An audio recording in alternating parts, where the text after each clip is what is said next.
ನಮ್ಮೆಲ್ಲರ ಫೋಟೋಗಳು, ಡಾಕ್ಯುಮೆಂಟ್ಗಳು, ಬಹುತೇಕ ನಮ್ಮ ಡಿಜಿಟಲ್ ಜೀವನವೇ ಈಗ ಕ್ಲೌಡ್ನಲ್ಲಿದೆ. ಆದರೆ ನಾವು ಡೇಟಾ ಇಡುವ ಗೂಗಲ್ ಡ್ರೈವ್, ಡ್ರಾಪ್ ಬಾಕ್ಸ್ನಂತಹ ಸರ್ವರ್ಗಳನ್ನು ಪೂರ್ತಿಯಾಗಿ ನಂಬಲು ಸಾಧ್ಯವೇ?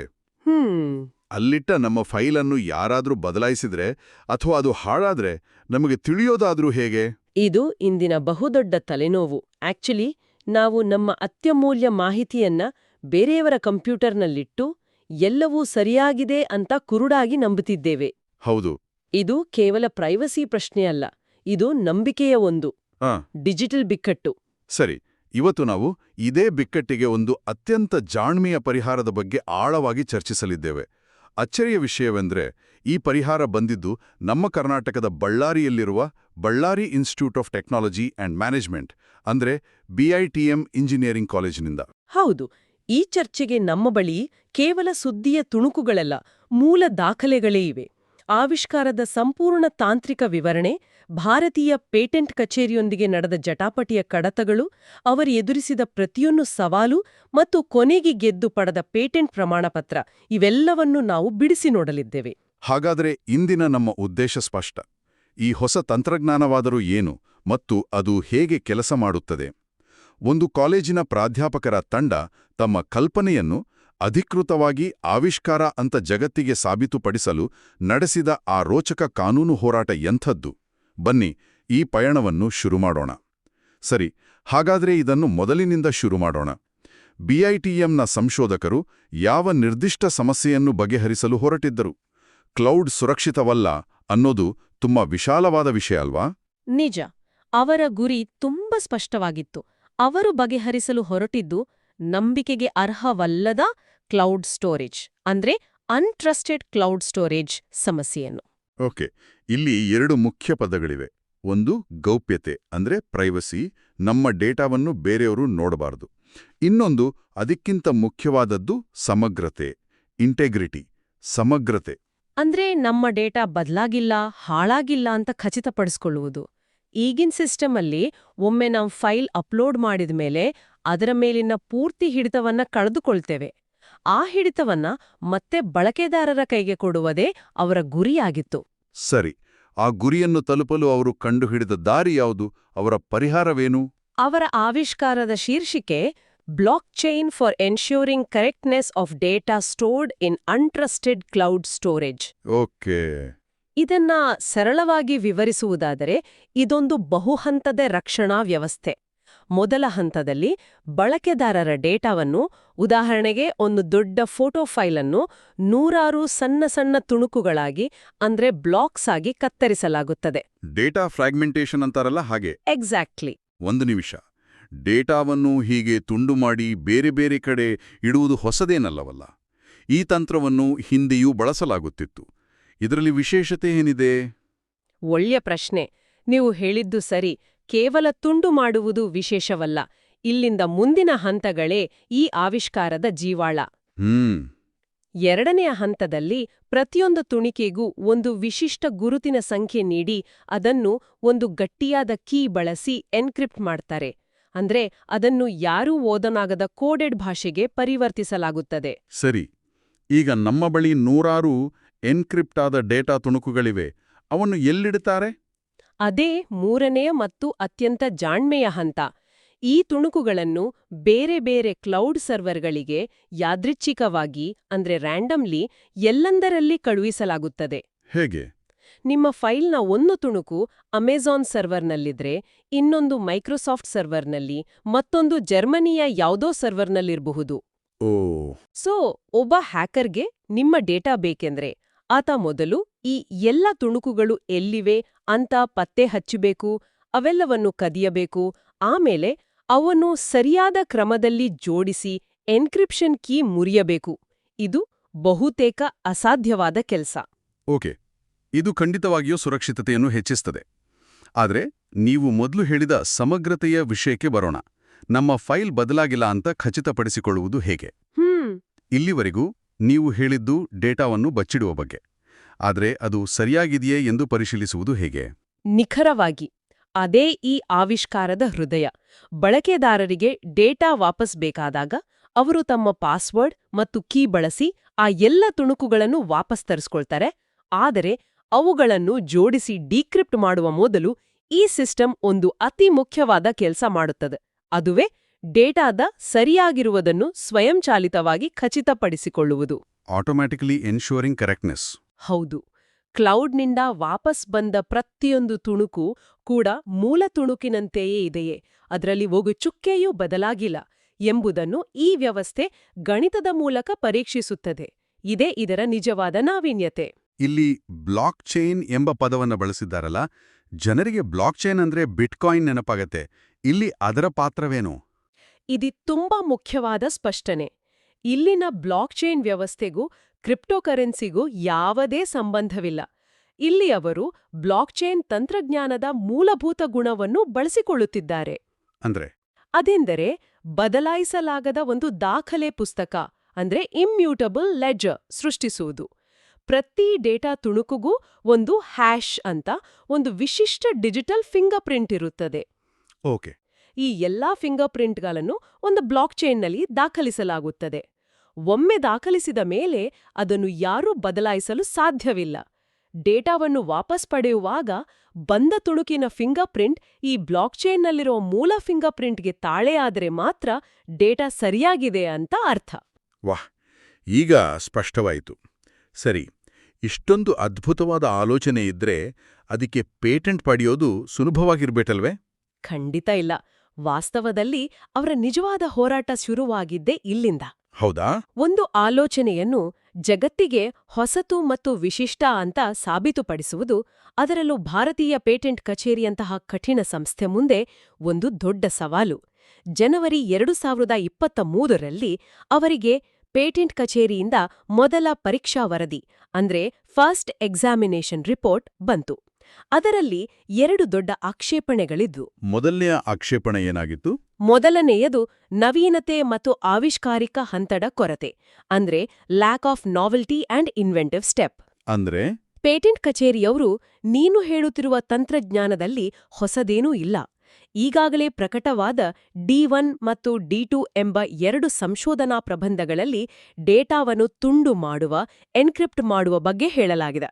ನೀವು ಅವೆರಡನ್ನು ಸೇರಿಸಿ ಒಂದು ಹೊಸ ಹೆಸರು ಕೊಟ್ಟಿದ್ದೀರಿ ಅಷ್ಟೇ ಅಂತ ವಾದಿಸಿದರು. ಸರಿ, ಹಾಗಾದ್ರೆ ಅವರ ಆವಿಷ್ಕಾರ ಹೊಸದಲ್ಲ ಅನ್ನೋದು ಮೊದಲನೇ ಪೆಟ್ಟು. ಆದ್ರೆ ಅದಕ್ಕಿಂತ ದೊಡ್ಡೊಂದು ಕಾನೂನಾತ್ಮಕ ಸಮಸ್ಯೆ ಕೂಡ ಇತ್ತು ಅಲ್ವಾ? ಹೌದು. ಎರಡನೇ ಆಕ್ಷೇಪಣೆ ಇನ್ನಷ್ಟು ಗಂಭೀರವಾಗಿತ್ತು. ಪೇಟೆಂಟ್ಗೆ ಅರ್ಹವಲ್ಲ, non patentability under section 3K. Section 3K? ಹೌದು. ಭಾರತದ ಪೇಟೆಂಟ್ ಕಾನೂನಿನ ಸೆಕ್ಷನ್ 3K ಪ್ರಕಾರ ಕೇವಲ ಒಂದು ಕಂಪ್ಯೂಟರ್ ಪ್ರೋಗ್ರಾಂ ಅಥವಾ ಅಲ್ಗಾರಿಥಮ್ಗೆ ಪೇಟೆಂಟ್ ನೀಡಲು ಸಾಧ್ಯವಿಲ್ಲ. ಸೊ ಪೇಟೆಂಟ್ ಕಚೇರಿಯವರು ಇದು ಕೇವಲ ಒಂದು ಸಾಫ್ಟ್ವೇರ್ ವಿಧಾನ, ಇದಕ್ಕೆ ಪೇಟೆಂಟ್ ಕೊಡಲು ಕಾನೂನಿನಲ್ಲಿ ಅವಕಾಶವಿಲ್ಲ ಅಂತ ಹೇಳಿದ್ರು. ಇದು ಬಹುತೇಕ ಎಲ್ಲಾ ಸಾಫ್ಟ್ವೇರ್ ಆವಿಷ್ಕಾರಗಳಿಗೆ ಎದುರಾಗುವ ದೊಡ್ಡ ಅಗ್ನಿಪರೀಕ್ಷೆ. ಅಯ್ಯೋ, ಅಂದ್ರೆ ಒಂದೆಡೆ ನಿಮ್ಮ ಆವಿಷ್ಕಾರ ಹೊಸದಲ್ಲ, ಇನ್ನೊಂದೆಡೆ ಅದು ಕಾನೂನು ಪ್ರಕಾರ ಪೇಟೆಂಟ್ಗೆ ಅರ್ಹವೂ ಅಲ್ಲ. ಇಲ್ಲಿಗೆ ಕಥೆ ಮುಗ್ದು ಹೋಗುವ ಎಲ್ಲಾ ಸಾಧ್ಯತೆಗಳಿದ್ವು.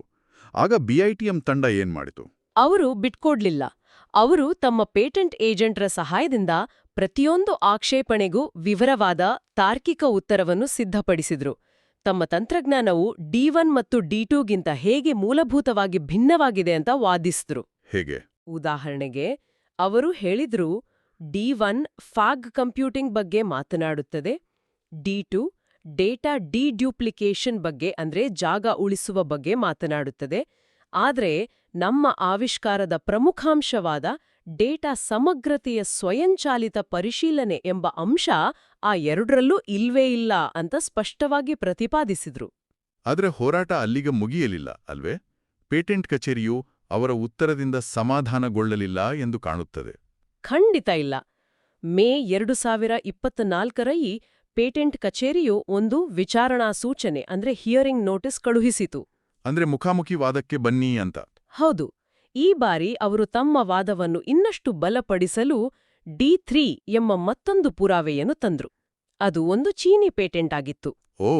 ಅವರು ಹೇಳಿದ್ರು, ನೋಡಿ, ಈ ಚೀನಿ ಪೇಟೆಂಟ್ ಕೂಡ ನಿಮ್ಮ ಆವಿಷ್ಕಾರದಂತೆಯೇ ಇದೆ. ಹಾಗಾಗಿ ನಿಮ್ಮ ಆವಿಷ್ಕಾರದಲ್ಲಿ ಆವಿಷ್ಕಾರಿಕ ಹೆಜ್ಜೆ ಅಂದ್ರೆ ಇನ್ವೆಂಟಿವ್ ಸ್ಟೆಪ್ ಇಲ್ಲ. ಅಬ್ಬಾ, ಈಗ ಪರಿಸ್ಥಿತಿ ಮತ್ತಷ್ಟು ಬಿಗಡಾಯಿಸಿತು. ಮೊದಲು 2 ಪುರಾವೆಗಳಿದ್ದವು, ಈಗ 3. ಇದು ಒಂದು ರೀತಿಯ ಟೆಕ್ನಿಕಲ್ ಕೋರ್ಟ್ ಡ್ರಾಮಾದಂತೆ ಕೇಳಿಸ್ತಿದೆ. ನಿಜಕ್ಕೂ ಅದು ಹಾಗೇ ಇತ್ತು. ಜೂನ್ 10, 2024ರಂದು ನಡೆದ ಆ ಅಂತಿಮ ವಿಚಾರಣೆ ನಿರ್ಣಾಯಕ ಘಟ್ಟವಾಗಿತ್ತು. ಒಂದು ಕಡೆ ಪೇಟೆಂಟ್ ಕಂಟ್ರೋಲರ್, ಇನ್ನೊಂದು ಕಡೆ 3 ಗಟ್ಟಿ ಪುರಾವೆಗಳು. ಇಡೀ ಸಂಶೋಧನೆ ಭವಿಷ್ಯ ಆ ಒಂದು ಗಂಟೆಯ ವಾದದ ಮೇಲೆ ನಿಂತಿತ್ತು. ಹೌದು. ಆಗ BITM ತಂಡ ಒಂದು ಅತ್ಯಂತ ಪರಿಣಾಮಕಾರಿ ವಾದವನ್ನು ಮಂಡಿಸಿತು. ಅವರು D1, D2 ಮತ್ತು D3 ತಂತ್ರಜ್ಞಾನಗಳನ್ನು ತಮ್ಮ ಆವಿಷ್ಕಾರದೊಂದಿಗೆ ಹೋಲಿಕೆ ಮಾಡಿ ಒಂದು ಟೇಬಲ್ ತಯಾರಿಸಿದರು. ಆ ಗೆಲುವಿನ ವಾದ ಏನಿತ್ತು? ಅವರು ತಮ್ಮ ವಿಶಿಷ್ಟತೆಯನ್ನು ಹೇಗೆ ಸಾಬೀತುಪಡಿಸಿದರು? ಅವರ ಗೆಲುವಿನ ವಾದ ಇದಾಗಿತ್ತು: ಬೇರೆ ಯಾವ ತಂತ್ರಜ್ಞಾನದಲ್ಲೂ ಇಲ್ಲದ ಒಂದು ಪ್ರಮುಖ ಅಂಶ ನಮ್ಮಲ್ಲಿದೆ, ಅದುವೇ ಡಿಕ್ರಿಪ್ಟ್ ಮಾಡಿದ ನಂತರ ಡೇಟಾದ ಸಮಗ್ರತೆಯನ್ನು ಸ್ವಯಂಚಾಲಿತವಾಗಿ ಪರಿಶೀಲಿಸುವ ವ್ಯವಸ್ಥೆ. ಅವರು ತಮ್ಮ ಪರಿಶೀಲನಾ ಪ್ರಾಧಿಕಾರ ಅಂದ್ರೆ ವೆರಿಫಿಕೇಷನ್ ಅಥಾರಿಟಿ ಹೇಗೆ ಕೆಲಸ ಮಾಡುತ್ತದೆಂದು ವಿವರಿಸಿದ್ರು. ಪರಿಶೀಲನಾ ಪ್ರಾಧಿಕಾರ ಅದು ಹೇಗೆ ಕೆಲಸ ಮಾಡ್ತದ? ಅದು ಸರ್ವರ್ಗೆ ಒಂದು ಗಣಿತದ ಲೆಕ್ಕ ಕಳುಹಿಸ್ತದೆಯಾ ಅಥವಾ ಏನಾದರೂ? ಸರಳವಾಗಿ ಹೇಳೋದಾದ್ರೆ, ಡೇಟಾವನ್ನು ವಾಪಸ್ ಪಡೆಯುವಾಗ ಈ ಪ್ರಾಧಿಕಾರವು ಕ್ಲೌಡ್ ಸೇವಾ ಪೂರೈಕೆದಾರರಿಗೆ ಒಂದು ಸವಾಲು ಅಂದ್ರೆ ಚಾಲೆಂಜ್ ಹಾಕ್ತದೆ. ಸವಾಲಾ? ಹೌದು. ಉದಾಹರಣೆಗೆ, ನಿನ್ನಲ್ಲಿರುವ 57ನೇ ತುಣುಕಿನ ಹ್ಯಾಶ್ ಮೌಲ್ಯವನ್ನು ನನಗೆ ಈಗಲೇ ಕಳುಹಿಸು ಅಂತ ಕೇಳಬಹುದು. ಆ ಕ್ಲೌಡ್ ಸರ್ವರ್ ಕಳುಹಿಸಿದ ಹ್ಯಾಶ್ ಮೌಲ್ಯ ನಮ್ಮಲ್ಲಿರುವ ಬ್ಲಾಕ್ಚೇನ್ ದಾಖಲೆಯೊಂದಿಗೆ ತಾಳೆ ಆದರೆ ಮಾತ್ರ ಡೇಟಾ ಸರಿಯಾಗಿದೆ ಅಂತ ಅರ್ಥ. ಒಂದು ವೇಳೆ ತಾಳೆ ಆಗದಿದ್ದರೆ? ತಾಳೆ ಆಗದಿದ್ದರೆ ಆ ಡೇಟಾ ಹಾಳಾಗಿದೆ ಅಥವಾ ಯಾರೋ ಅದನ್ನು ಬದಲಾಯಿಸಿದ್ದಾರೆ ಅಂತ ತಕ್ಷಣ ಗೊತ್ತಾಗುತ್ತೆ, ಮತ್ತು ಆ ಕ್ಲೌಡ್ ಸರ್ವರ್ ನಂಬಿಕೆಗೆ ಅರ್ಹವಲ್ಲ ಅಂತ ಗುರುತಿಸಲಾಗುತ್ತೆ. ಅದ್ಭುತ! ಇದೇ ಅವರ ತಾಂತ್ರಿಕ ಮುನ್ನಡೆ ಅಂದ್ರೆ ಟೆಕ್ನಿಕಲ್ ಅಡ್ವಾನ್ಸ್ಮೆಂಟ್ ಅಂತ ಅವ್ರು ಸಾಬೀತುಪಡಿಸಿದ್ರು. ಹೌದು. D1, D2 ಅಥವಾ D3 ಯಾವುದೂ ಈ ಸ್ವಯಂಚಾಲಿತ ಸವಾಲು ಆಧಾರಿತ ಪರಿಶೀಲನೆಯ ವ್ಯವಸ್ಥೆಯನ್ನು ಹೊಂದಿರಲಿಲ್ಲ. ಕೊನೆಯದಾಗಿ, ಕೇವಲ ಕಂಪ್ಯೂಟರ್ ಪ್ರೋಗ್ರಾಂ ಎಂಬ ಆಕ್ಷೇಪಣೆಯನ್ನು ನಿವಾರಿಸಲು ಅವರು ಒಂದು ಜಾಣ ಹೆಜ್ಜೆ ಇಟ್ರು. ಏನದು? ಅವರು ಕೇವಲ ಈ ವಿಧಾನ ಅಂದ್ರೆ ಮೆಥಡ್ ಗೆ ಮಾತ್ರ ಪೇಟೆಂಟ್ ಕೇಳಿದ್ರು ಮತ್ತು ಸಿಸ್ಟಮ್ಗೆ ಸಂಬಂಧಿಸಿದ ಕ್ಲೇಮ್ಗಳನ್ನು ಹಿಂತೆಗೆದುಕೊಂಡ್ರು. ಇದು ಕಾನೂನಾತ್ಮಕವಾಗಿ ಅವರ ವಾದವನ್ನು ಗಟ್ಟಿಗೊಳಿಸಿತು. ಇಷ್ಟೆಲ್ಲ ಸವಾಲುಗಳು, ವಾದ ವಿವಾದಗಳು ಮತ್ತು ತಾಂತ್ರಿಕ ಜಿಜ್ಞಾಸೆಗಳ ನಂತರ ಕೊನೆಗೂ ಫಲಿತಾಂಶ ಬಂತು. ಜುಲೈ 18, 2024ರಂದು ಭಾರತ ಸರ್ಕಾರವು ಈ ಆವಿಷ್ಕಾರಕ್ಕೆ ಅಧಿಕೃತವಾಗಿ ಪೇಟೆಂಟ್ ಸಂಖ್ಯೆ 54,518 ನೀಡಿತು. ಇದು ಕೇವಲ ಒಂದು ಸಂಖ್ಯೆ ಅಲ್ಲ. ಇದು ಬಳ್ಳಾರಿಯಂತಹ ನಗರದ ಒಂದು ಕಾಲೇಜಿನ ಪ್ರಾಧ್ಯಾಪಕರ ತಂಡದ ಆಲೋಚನೆ, ಹೊಸದು, ಉಪಯುಕ್ತ ಮತ್ತು ಒಂದು ನೈಜ ಆವಿಷ್ಕಾರ ಎಂಬುದಕ್ಕೆ ಸಿಕ್ಕ ರಾಷ್ಟ್ರೀಯ ಮಾನ್ಯತೆ. ಅವರ ಹಲವಾರು ವರ್ಷಗಳ ಶ್ರಮ, ತಾಳ್ಮೆ ಮತ್ತು ನಿರಂತರ ಪ್ರಯತ್ನಕ್ಕೆ ಸಂದ ಜಯವಿದು. ಖಂಡಿತ. ಒಂದು ಆವಿಷ್ಕಾರ ಯಶಸ್ವಿಯಾಗಲು ಕೇವಲ ತಂತ್ರಜ್ಞಾನ ಸಾಲದು, ಅದಕ್ಕೆ ಸಾಂಸ್ಥಿಕ ಬೆಂಬಲ ಎಷ್ಟು ಮುಖ್ಯ ಅನ್ನೋದಕ್ಕೆ ಇದು ಒಳ್ಳೆಯ ಉದಾಹರಣೆ. ಈ ಯಶಸ್ಸಿನ ಹಿಂದೆ ಇದ್ದವರನ್ನು ನಾವು ನೆನೆಯಲೇಬೇಕು. ಖಂಡಿತ. ಇಂತಹ ಸಂಶೋಧನೆಗಳಿಗೆ ಸಂಸ್ಥೆಯ ಮುಖ್ಯಸ್ಥರ ದೂರದೃಷ್ಟಿ ಮತ್ತು ಪ್ರೋತ್ಸಾಹ ಬಹಳ ಮುಖ್ಯ. ಈ ಯೋಜನೆಯಲ್ಲಿ Ballari institute of technology and ಮ್ಯಾನೇಜ್ಮೆಂಟ್ನ ನಿರ್ದೇಶಕರಾದ ಶ್ರೀ ಪೃಥ್ವಿರಾಜ್ ವೈಜೆ ಅವರ ಪ್ರೇರಣೆ ಮತ್ತು ನಿರಂತರ ಬೆಂಬಲ ಒಂದು ದೊಡ್ಡ ಶಕ್ತಿಯಾಗಿತ್ತು. ಇಂತಹ ನಾಯಕತ್ವವೇ ಶೈಕ್ಷಣಿಕ ಸಂಸ್ಥೆಗಳಲ್ಲಿ ಸಂಶೋಧನಾ ಸಂಸ್ಕೃತಿಯನ್ನು ಬೆಳೆಸ್ತದೆ. ಹಾಗೆ ಈ ಆವಿಷ್ಕಾರವನ್ನು ರೂಪಿಸಿದ ಆ ಸಂಶೋಧಕರು. ಹೌದು. ಅವರ ಪರಿಶ್ರಮವನ್ನು ನಾವು ಗುರುತಿಸಲೇಬೇಕು. Doctor RN Kulkarni, doctor Girish Kumar D ಮತ್ತು ಡಾಕ್ಟರ್ CK ಶ್ರೀನಿವಾಸ, ಈ ಮೂವರು ಪ್ರಾಧ್ಯಾಪಕರ ಜ್ಞಾನ, ತಾಳ್ಮೆ ಮತ್ತು ಪಟ್ಟು ಬಿಡದ ಸ್ವಭಾವವೇ ಇಂದು ಒಂದು ಯಶಸ್ವಿ ಆವಿಷ್ಕಾರವಾಗಿ ನಮ್ಮ ಮುಂದಿದೆ. ಪೇಟೆಂಟ್ ಕಚೇರಿಯ ಪ್ರತಿಯೊಂದು ಆಕ್ಷೇಪಣೆಗೂ ತಾಳ್ಮೆಯಿಂದ ತಾರ್ಕಿಕವಾಗಿ ಉತ್ತರಿಸಿದ್ದು ಅವರ ಪರಿಶ್ರಮಕ್ಕೆ ಸಾಕ್ಷಿ. ಇಂದಿನ ಈ ಚರ್ಚೆಯಿಂದ ನಾವು ಕಲಿಯುವುದೇನೆಂದರೆ, ಒಂದು ಆವಿಷ್ಕಾರದ ಕಥೆ ಕೇವಲ ಕೋಡಿಂಗ್ ಅಥವಾ ಪ್ರಯೋಗಾಲಯಕ್ಕೆ ಸೀಮಿತವಲ್ಲ. ಅದು ಒಂದು ಅದ್ಭುತ ಕಲ್ಪನೆಯಿಂದ ಶುರುವಾಗಿ ಅದನ್ನು ಜಗತ್ತಿನ ಕಠಿಣ ನಿಯಮಗಳ ಮುಂದೆ ಸಾಬೀತುಪಡಿಸುವ ಒಂದು ಸುದೀರ್ಘ ಮಾರಥಾನ್ ಓಟ. ಇಲ್ಲಿ ಒಂದು ಪ್ರಮುಖ ಪ್ರಶ್ನೆ ಉದ್ಭವಿಸುತ್ತದೆ. ಭಾರತದ ಶೈಕ್ಷಣಿಕ ಸಂಸ್ಥೆಗಳಲ್ಲಿ, ಅದರಲ್ಲೂ ಬೆಂಗಳೂರಿನಂತಹ ಮಹಾನಗರಗಳ ಹೊರಗೆ ನಡೆಯುತ್ತಿರುವ ಇಂತಹ ಸಂಶೋಧನೆಗಳ ಬಗ್ಗೆ ಇದು ನಮಗೆ ಏನು ಹೇಳುತ್ತದೆ? ಅತ್ಯುತ್ತಮ ಆಲೋಚನೆಗಳು ಎಲ್ಲಿಂದ ಬೇಕಾದರೂ ಬರಬಹುದು.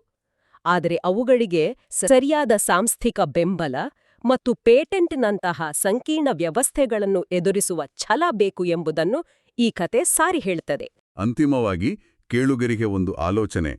ಇಂದು ನಾವು ನಮ್ಮ ಡೇಟಾದ ಸುರಕ್ಷತೆಗಾಗಿ ಇಂತಹ ನಂಬಿಕೆಯಿಲ್ಲದ ಡಿಜಿಟಲ್ ಜಾಗಗಳ ಮೇಲೆ ಹೆಚ್ಚು ಅವಲಂಬಿತರಾಗುತ್ತಿದ್ದೇವೆ.